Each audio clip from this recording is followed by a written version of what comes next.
other defects, including a serious ambiguity in the order that my client allegedly violated, severe notice defects regarding whether this was a criminal proceeding at all, and the trial court's conceded failure to make any findings of fact or conclusions of law to support its two convictions as the law requires. In other words, this case presents a grab bag of reversible errors, and this court must reverse with instructions to dismiss Dr. Wilson's charges as a result. I want to begin with the first element of criminal contempt, a court order, because that's where this appeal ought to both start and finish. To set the stage here, there is no dispute that the appellee failed to introduce into evidence at trial the order that she claims my client violated. The order was never admitted as an exhibit, and no witness ever testified about its contents. But nobody ever disputed the order or disputed the contents, and the judge read the order at one point, did he not? Respectfully, Your Honor, disputes or lack of disputes are not how criminal proceedings unfold. There is a burden of proof beyond a reasonable doubt that the prosecution has the obligation to bear. And yes, there was some reference to the contents of the order after the close of proof during a discussion with counsel at the end of the proceeding. Well, what about the fact that the order is in the court record? It does not matter to the extent it's not admitted. I mean, here the appellee claims that the trial court, quote, effectively, unquote, took judicial notice of the never admitted order after the close of proof. Counsel, isn't there a difference, though, in terms of judicial notice, given that this is a bench trial as opposed to a jury trial, in terms of how, and a number of the authorities you cited referenced, for example, that you can't take judicial notice in the context of a jury trial. This isn't before a jury. You're right that there is a difference. It is maybe less significant than it might otherwise be, but this whole argument has sort of an Alice in Wonderland vibe, because the fact of the matter is the trial court did not take judicial notice. I want to follow up on that. To take judicial notice, does the trial judge have to expressly note that she is taking judicial notice in a case? Certainly the parties have to be informed about that so that they can have an opportunity to respond to it. And here, trial court was never asked to take judicial notice. It never said that it was taking judicial notice. And Dr. Wilson certainly was not informed that the trial court was taking judicial notice of anything, because that is not something that the trial court ever actually did. And I want to focus on the close of proof and the timing of this because, well, I guess let me just say the reason I urge you to end the case there is because if you do what the appellee has asked you to do, which is pretend that the trial court took judicial notice of an unproven element of a criminal offense after the close of proof, you will have to wade into a minefield of constitutional law regarding an issue that carries massive significance beyond this case. The question of when, if ever, it is appropriate for a court to take judicial notice of an unproven element of a criminal offense is complicated, and the court's resolution of that question will affect every criminal prosecution in this state. If you do reach that question, though, the correct answer is that judicial notice of an unproven element of a criminal offense can never lawfully be taken after the close of proof in a criminal trial, because doing so would deprive a criminal defendant of his Sixth Amendment right to present a defense either regarding the judicially noticed evidence or in response to it. The prejudice arising from such a violation is also especially pronounced here, where the issue was not simply the first order that my client allegedly violated, but how its terms were affected by a later order that was not introduced either. Based on the appellee's failure to introduce the first order into evidence, though, my client never had a reason to raise a host of available defenses regarding it or to introduce any additional evidence in response to it, including the later order that modified it. As a result, the charges against Dr. Wilson failed at their first element, and they must be dismissed. Suppose that the order had been introduced at trial, though. And when I say order, I really mean two orders, because this case turns on the interaction between an April 19th, 2022 ex parte order and the August 1st, 2022 agreed order that modified it, neither one of which was ever introduced into evidence at trial. The appellee's theory was that two innocuous communications, one via text message and one in person, violated the April 19th order because that order forbade all contact between the parties. The problem with this theory is that the August 1st agreed order modified the earlier order's non-contact provision by affirmatively mandating contact between the parties. Now, doesn't that set your client up for failure?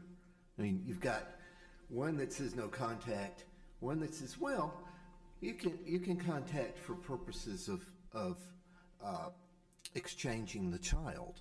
So anything that's by chance said beyond the narrow scope of exchanging the child violates the no contact order. I think the answer to your first question is yes, this sets my client up for failure. It's our position that the orders were incompatible with one another as to the central issue presented in this case, and that conflict gave rise to at least reasonable uncertainty about whether contact between the parties was permitted after August 1st. Counsel, with regard to that ambiguity, this court has looked at ambiguity in the context of criminal contempt on two different levels. One looks more like, if we're in a conventional, traditional criminal setting, a void for vagueness. The other more like a rule of lenity application, particular application in terms of that case. Which is this? Is it one, both? What are we looking at here? Is this more of the whole order is defective, or the particular application would be inconsistent with, say, a rule of lenity style argument? The application of it, I think it also dovetails with willfulness in a way. And I guess I think it's important to note as a matter of fact, the appellee is not in a position to argue that my client's confusion was unreasonable, given that she herself testified that she shared in it. The case law on ambiguity and whether something is clear and specific, this court has said that you look to whom the order is addressed, among other things. Both parties here were confused as to how the August 1st order modified the April order. Did they share the same confusion, though? It seems that the confusion that the other party has is over contact related to exchange, and whatever inquiry about an Xfinity bill is, it's not related to exchange. And so aren't we extending beyond the context of exchange with regard to following up with the Xfinity? Respectfully, Your Honor, it was not, her position had nothing to do with exchange. It had to do with their daughter generally. So no, their confusion was not identical, but it was the same on the central point of, is contact permitted after August 1st? They both said yes. They had a disagreement about the scope of that contact, but they both took the position, we think that contact is now permissible. Regardless, because an order must be clear, specific, and unambiguous to sustain a contempt conviction, the ambiguity involved here, whatever its scope, but the uncertainty created by the interaction between the August 1st order and the April 19th order precludes my client's convictions as well. Not for nothing, Your Honors, I will also note that, at least it is my view, that Dr. Wilson's convictions cannot stand for the additional reason that his interpretation of the two orders was correct. The non-contact provision of the April 19th order cannot be reconciled with the mandatory contact provision of the August 1st order, just as a matter of law. So because the August 1st order was both the more recent and more specific of the two, it superseded the non-contact provisions of the April 19th order as a matter of law. It means that it was impossible for my client to have violated the non-contact provision of the April 19th order, since that provision was no longer effective after August 1st. I'll briefly touch on willfulness because it's yet another essential element that the appellee failed to prove here. In the trial court, the appellee's counsel maintained that criminal contempt is a strict liability offense, stating, and I quote, "It doesn't matter what his intent is." Said that twice. Your Honors, that is not a correct statement of the law. Criminal contempt requires a culpable state of mind, which this court has characterized as the deliberate disobedience of a court order and the specific intent to do something the law forbids.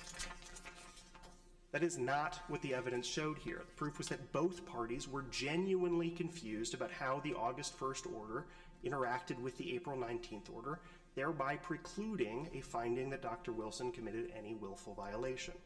At minimum, the appellee failed to prove any deliberate disobedience, which was her burden.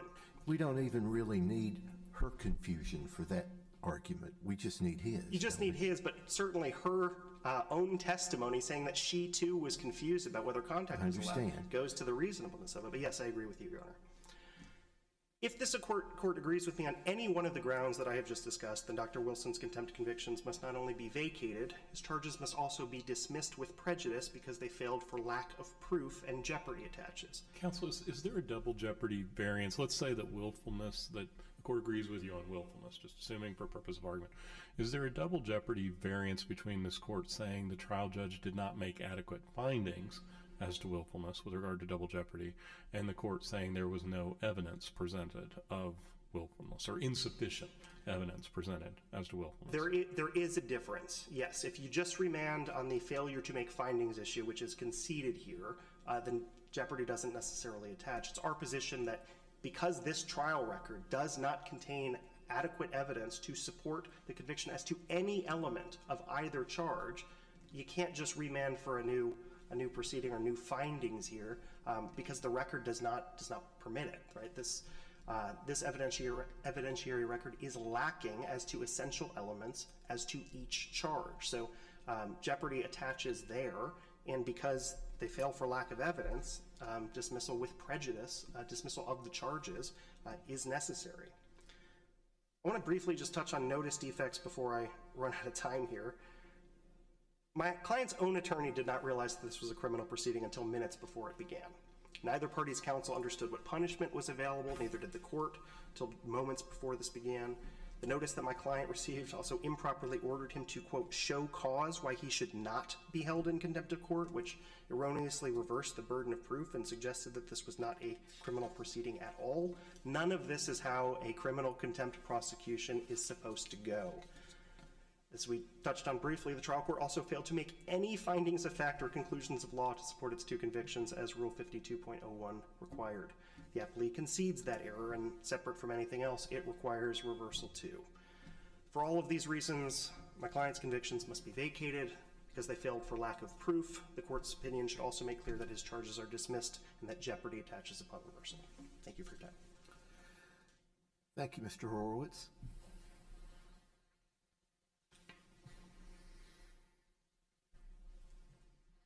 Good afternoon. May it please the court, Catherine Meekus for the appellee, Brittany Lehmann, in this matter from the Rutherford County Bar Association. In this matter, and I'll start with the issue of whether or not the order was entered. This order was a part of the court record. Not only was it part of the court record that the court had before it, the court actually read portions of the order into the court record as they went along, both during the course of the hearing and then again after close of proof. And judicial notice can be taken at any time during a proceeding, and it can be taken after the close of proof. Does the trial judge have to give express indication that she is taking judicial notice in a case? And the trial judge here, my understanding, didn't say I'm taking judicial notice of these orders. Instead, the trial judge read portions of the orders.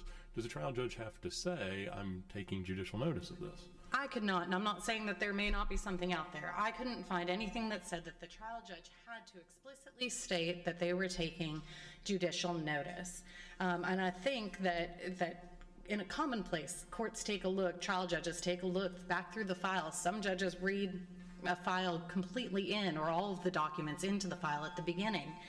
But I haven't found anything that says the trial court was required to state specifically, I am taking judicial notice.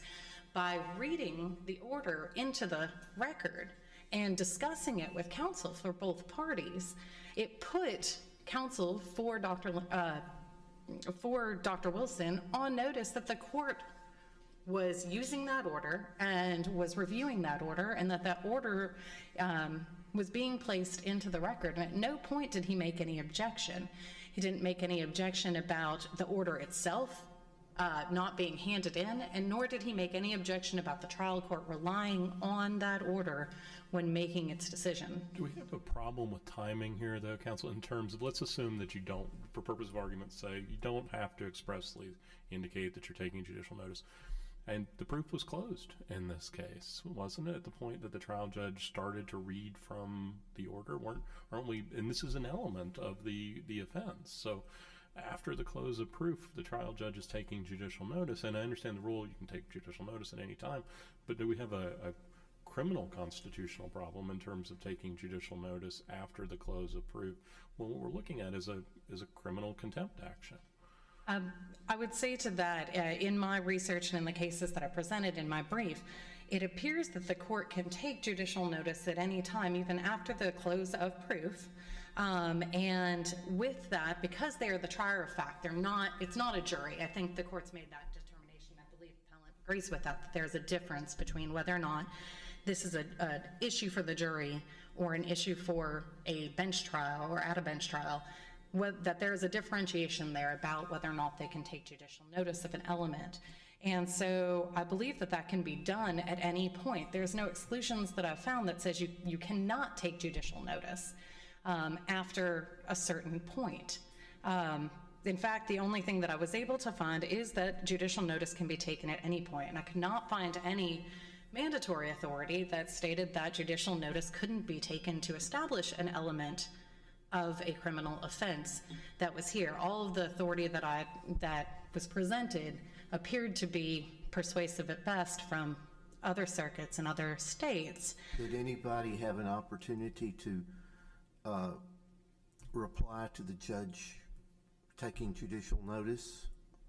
Yes, Your Honor. They had the parties, counsel for the parties, along with the trial judge, had a discussion about the order, about the contents of the order, and in fact, no objection was raised about what was in the order. Counsel for the appellant actually said, "We agree, it's a technical violation."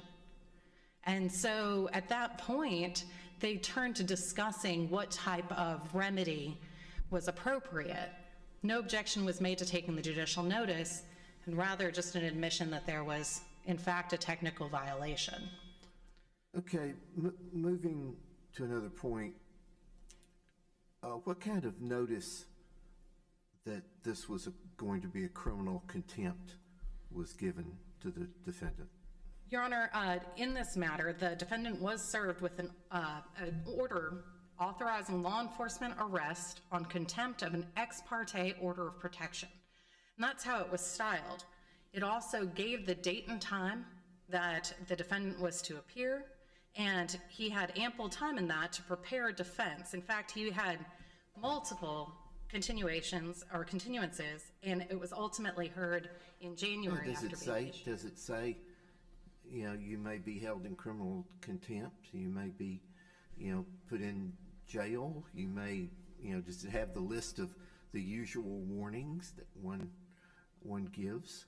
Your Honor, I believe it does state arrest on contempt, but it does not. I don't know that it says specifically that it's on criminal contempt. However, at the beginning of the hearing, there was a lengthy discussion about what the parties were there for, because counsel. Yeah, by the time you get to the hearing, that's when this occurred. So, arguably, the first time they knew it was a criminal contempt and he might actually go to jail was minutes before the hearing began. Is that right? Your Honor, I think there was definitely some confusion about whether it was a criminal matter in front of a general sessions criminal court, actually in a criminal court, versus a criminal contempt matter. And so that was differentiated at the beginning of the trial. And then the parties elected to proceed. At that point, appellant did not stop and say, if this is criminal contempt, I'm not prepared to go forward. And so I believe the issue of going forward on that notice on the criminal contempt would be waived. There was no objection. Everybody prior to the beginning of the hearing was aware that it was a criminal contempt proceeding. No request for additional time was made. No continuance was asked for. They went ahead and tried it by consent. In terms of the findings and fact, conclusions of law, do we know that the trial judge found this was willful in this case, that there was willfulness in terms of the violation? Your Honor, I wish that the findings of fact and conclusions of law had been much more specific, and unfortunately they were scant, and we admit that. But I think that this court can look and do a de novo review through this trial transcript and the evidence presented to determine a willfulness. When we're looking at the willfulness provision, we're not looking at whether or not he was trying to say something mean to her or was being ugly to her. It was about whether or not he had impermissible contact with her and did that willfully. Did he willfully have contact with her in violation of the court's orders? And I think that the evidence is clear in that. He admitted that he had contact with her. And it was for his own purposes. He admitted in his own cross complaint that he knew that they were not supposed to have contact because he filed a cross complaint for criminal contempt against her. And so, as part of the original order, he's not essentially supposed to be around her, right? And correct. So how exactly does he honor that limitation, which we're talking about giving effect here to with count 1 and count 2 as part of the exchange? So if they're both showing up at the Rutherford County Sheriff's Office to exchange the child, isn't that proximity in violation of the first order? Your Honor, I would say that proximity to exchange, the proximity to each other physically, was specifically discussed and agreed upon in that second agreed order, in that later agreed order. However, contact was not, and we do generally put into our orders, if we're going to permit contact regarding exchange of a minor child, those go specifically into the orders. So while they were permitted, because it had been modified, to be in physical proximity to each other under the limited circumstances of being at the Rutherford County Sheriff's Office for exchange, they were not permitted to speak to one another. So he's supposed to figure that out by reading the two together? That's expecting a lot. And he couldn't you equally say the second really took precedence over the first?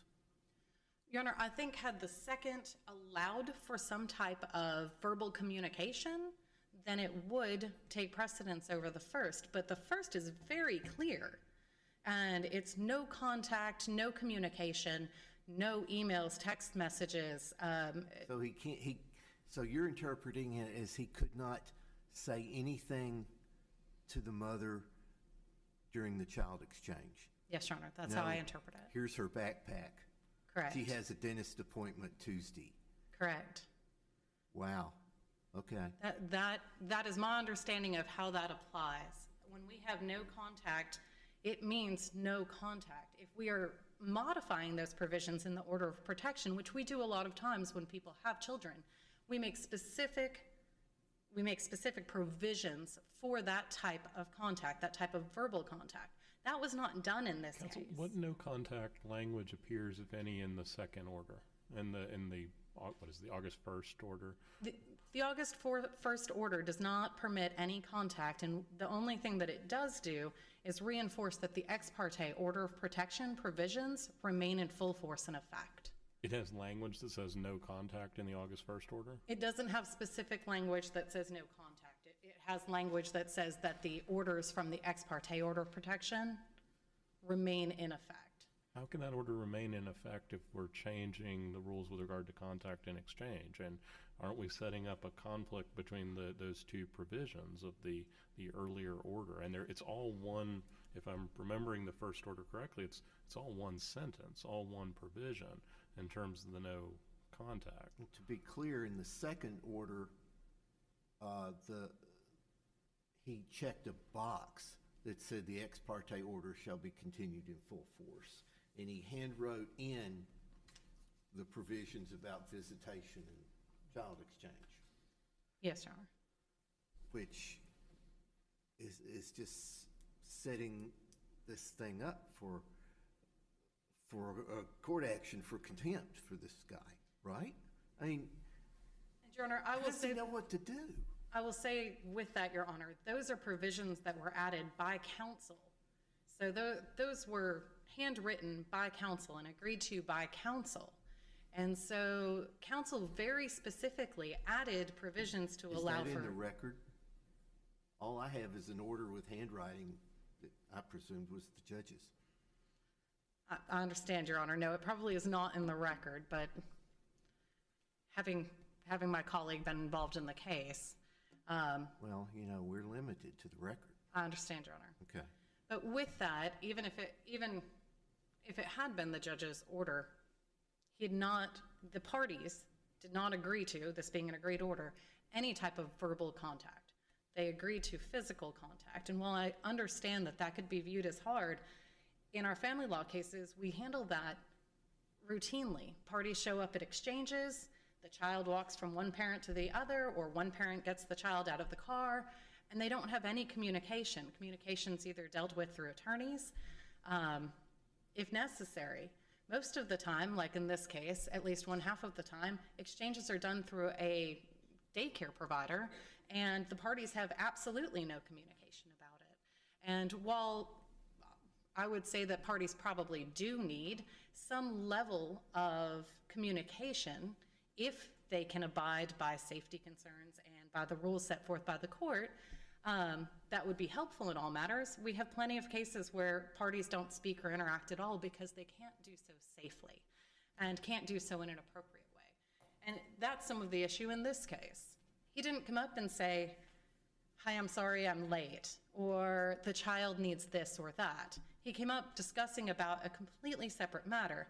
Now, frankly, the contents of his discussion don't bear on whether or not this is a violation of the order of protection, but rather his intent to have a communication that was prohibited.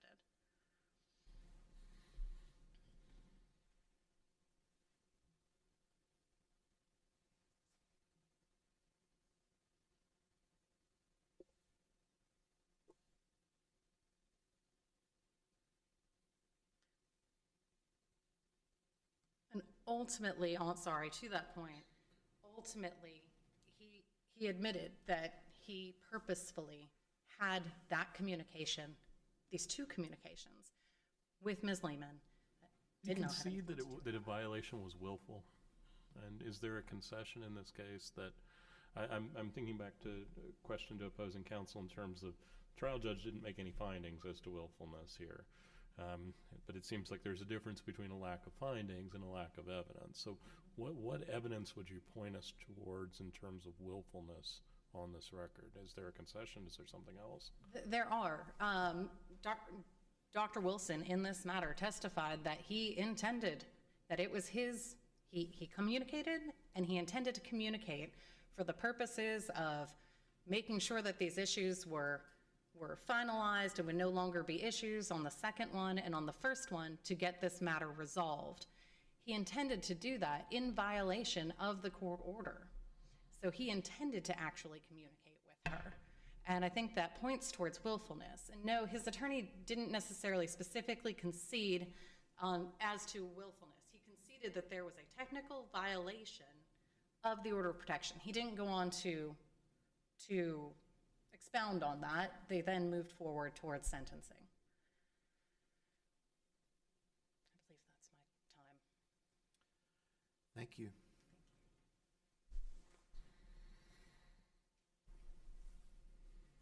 Mr. Horowitz, does conceding that a technical violation occurred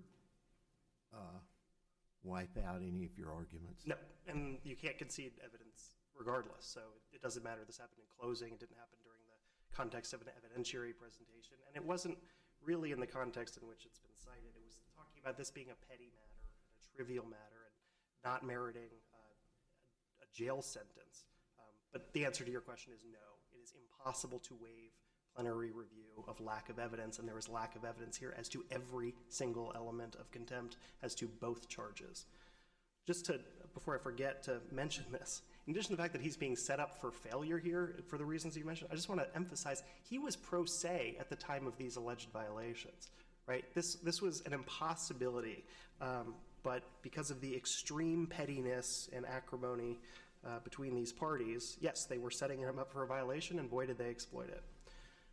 I heard opposing counsel start by saying during the course of the hearing, the terms of the order were read. That is not correct. This only happened after the close of proof.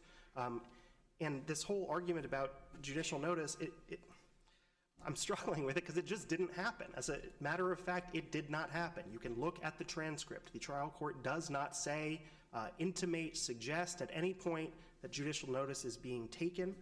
As to whether or not there is a constitutional criminal procedure issue involved, certainly there is, but there's also an evidentiary one. So I'm going to direct the court to pages 10 to 11 of our reply brief. So first, Tennessee Rule of Evidence 103A contemplates a definitive ruling on the record admitting or excluding evidence. Certainly that didn't happen here. We've also cited, it's an out-of-jurisdiction case from the, looks like Maryland Court of Special Appeals, but here was their holding. If a judge takes judicial notice of a fact the judge must alert the parties that he or she has done so. Certainly, that did not happen here. Notice to the parties is expressly contemplated by Tennessee Rule of Evidence 201E. And as for authority bearing on this point, I'm just going to direct the court's attention to Garner versus State of Louisiana, U.S. Supreme Court case, where they said, quote, "There is nothing in the record to indicate that the trial judge did in fact take judicial notice of anything. To extend the doctrine of judicial notice to the length pressed by the respondent would require us to allow the prosecution to do through argument to this court what it is required by due process to do at the trial." That's the issue here. They just simply didn't introduce evidence. This was a loosey-goosey train wreck of a criminal contempt proceeding, and it's not my client's fault that they didn't meet their burden of proof. When one is being accused of criminal contempt, I believe there's a form in the rules that one is supposed to send to someone that gives them your basic criminal warnings. Was that sent? It was not here because this was an order of protection arrest. This apparently goes through a different track, but the form that he was set tells him he has to show cause why he should not be in contempt. I also note they took depositions in this case. There are no party depositions in criminal cases. This was a mess, Your Honor. My client's conviction should be overturned. Thank you. Thank you both.